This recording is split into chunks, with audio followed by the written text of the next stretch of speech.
Well, we're watching the most recent chapter in, just as you've said, Alicia, the 75-year-old history between Israel and the United States. And this attack took place, just as you also said, one day after the 50th anniversary of the surprise attack by Israel's neighbors on Israel at the time of a sacred Jewish holiday of Yom Kippur.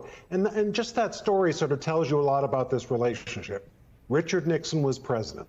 Nixon was not known, and certainly later after we heard about his tapes, thought to be a great champion of Jewish people for all sorts of reasons, high and low.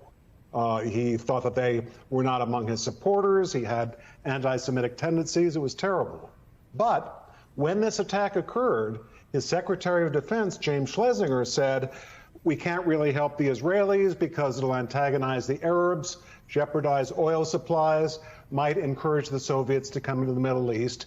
And Nixon, who had earlier said we should be even-handed between Israel and the Arab states, said, I want to make sure that Israel survives.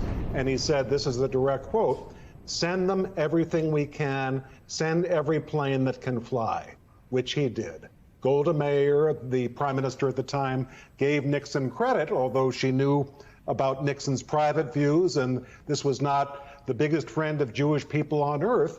But in the end, Nixon did what most American presidents do, which is to say, America is committed to the survival of Israel. That's what's happening today.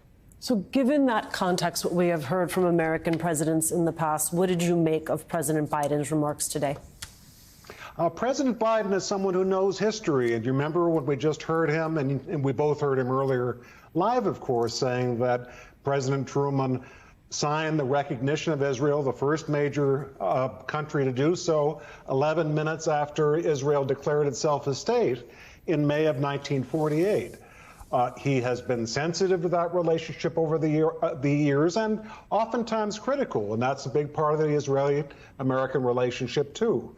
Friends can have differences. In 1956, President Eisenhower was furious when the Israelis joined with the British and the French to try to take back the Suez Canal that had been taken by the Egyptians. In 1963, President Kennedy was irritated because he felt that the Israelis were not being as forthcoming as they should be in telling him about what they were doing to build nuclear weapons. But in the end, what stands out, the reasons that Americans have supported Israel all through this period, although it's waxed and waned, and especially lately because the Netanyahu government has done a number of things that have saddened and antagonized some Americans, but it's moral. If the Jews had had a government and an army during World War II, more of them might have survived the Holocaust. It's a defense and strategic relationship, an intelligence relationship, despite this mammoth intelligence failure of today.